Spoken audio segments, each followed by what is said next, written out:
ధర్మభూమి కాదు, ఇది కర్మభూమి. ఇది ఎలా అనే విషయాన్ని ఇప్పుడు మనం మాట్లాడుకుందామండి. కర్మే రక్షిస్తుంది, కర్మే శిక్షిస్తుంది, కర్మే భక్షిస్తుంది. ఉదాహరణకు కర్మ ఏ విధంగా రక్షిస్తుంది అంటే, మనం చేసే కర్మ ఏ పనైనా ఇతరులతో మంచిగా నడుచుకోవడం, ఇతరులకు సహాయం చేయడం, దానగుణం ఉండటం, ఇలా ఈ కర్మలన్నీ చేయటం వల్లనే ఆ ఫలం వలన భోగభాగ్యాలతో, ఆయురారోగ్యాలతో, అలా మంచి కర్మల వలన ఈ మంచి కర్మ ఫలం వలనే సంతోషంగా ఉంటారు. ఈ విధంగా కర్మే రక్షిస్తుందని అర్థం చేసుకోవాలి. ఇప్పుడు ఇంకొక విషయం, కర్మ ఏ విధంగా శిక్షిస్తుంది అంటే, కర్మే శిక్షిస్తుంది అని అంటే ఏ విధంగా అంటే, ఒకరు బాగుపడుతూ ఉంటే చూసి ఓర్వలేని వారిని, ఇతరులతో అనవసరంగా గొడవలు పెట్టుకునే వారిని, ఇతరులను మోసం చేసేవారిని, ఇటువంటి దుష్కర్మలు చేసేవారిని కర్మే శిక్షిస్తుందని మనం అర్థం చేసుకోవాలి.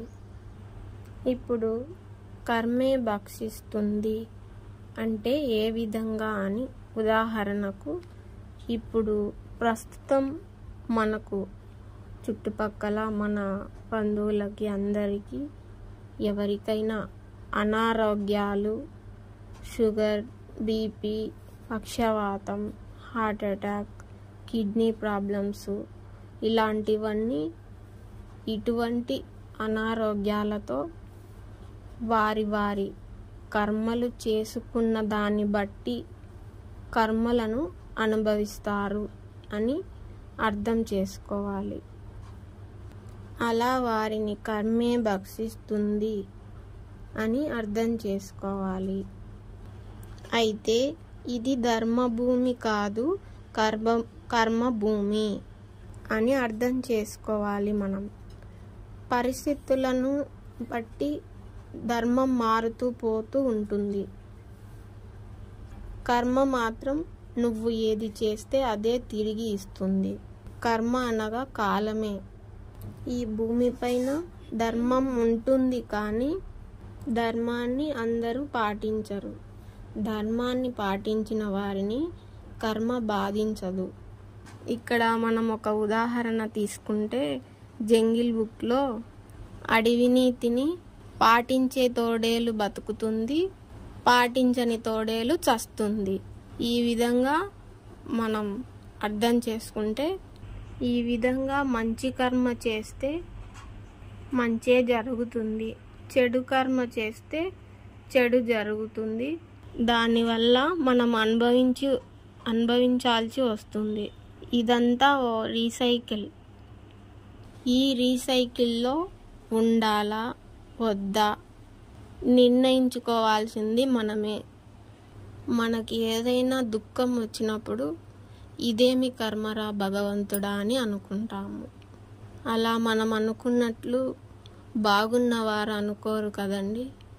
వారికి బాగా ఉంటాయి కర్మలు, మంచి సుఖ సౌఖ్యాలు, భోగ భాగ్యాలు ఉంటాయి కదా. ఆ సౌఖ్యాలన్నీ ఇదెక్కడి కర్మరా అని వాళ్ళు అనుకోరు కదండి. అలా బాగున్నవారు కర్మ అని తలచరు. ఆ కర్మ బాలేని వారే ఇదెక్కడి కర్మ అని మనం తలుచుకుంటూ ఉంటాము. అయితే కర్మ అని అంటే ఏ విధంగా అని అంటారంటే, మనం కర్మలతో చేసేదాన్ని కర్మ అని అంటారండి.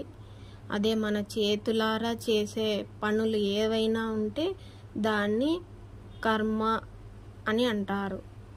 మన చేతులారా చేసుకోవడం అన్నమాట. మంచి చేస్తే మంచి కర్మ, చెడ్డ చేస్తే చెడు కర్మ, అలా అర్థం చేసుకోవాలి. అయితే సత్కర్మ ఫలం అని ఒకటి ఉంటుంది కదా.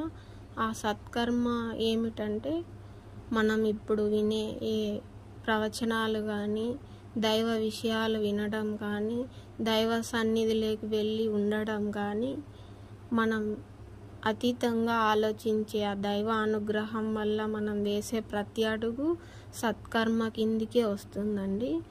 ఈ సత్కర్మ వల్ల మనం ఈ కర్మలన్నిటినీ దూరం చేసుకునే మంచి అవకాశం మనకు ఉంటుంది. ఈ దైవ విషయాలు సత్సంగం చేయటం కానీ, ఈ ఆధ్యాత్మిక విషయాలు వినటం కానీ, ఈ సద్విషయాలన్నీ మనం వినటం కానీ, ఇలాంటివన్నీ చేయటమే ఈ సత్కర్మం అవుతుందండి.